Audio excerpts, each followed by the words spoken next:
We'll guide you through how to turn on and enable iMessage on an iPhone. If you find this useful, then consider subscribing and liking the video. Here we are on my iPhone, and so you're looking to go and turn on and enable iMessage. iMessage is Apple's messaging service. It's really convenient as it allows you to go and send messages over the internet, meaning you don't need to have a connection to your network provider. But iMessages can only be sent to other Apple users, whether it's an iPhone, iPad, or Mac. So we're going to guide you through how you can go and turn it on and go and start using it. I'll just show you mine is currently not enabled and it's currently turned off. If I come into a message here, if I go and see at the bottom here, it says text message SMS, even though this recipient has an iPhone.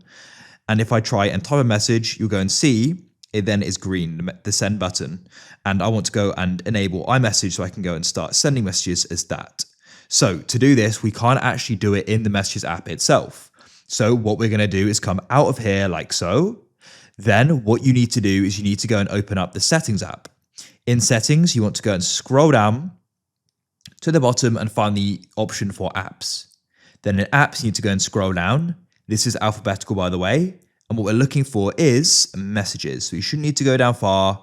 And as you can see, here we have it. We then have got Messages. So what you want to do is go and tap on it like this. Then you want to go and scroll down and you should go and see the option for iMessage. And what we can then do here is go and switch it on. It's going to go and activate. It shouldn't go and take too long. At the moment, it says no addresses, but just wait. As you can see, it's now activated. That was live.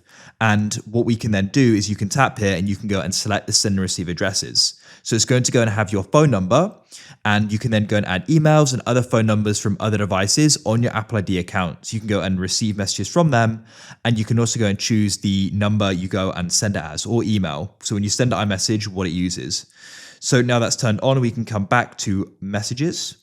And now you go and see at the bottom, it says iMessage. And when I go and see the send button, it's blue.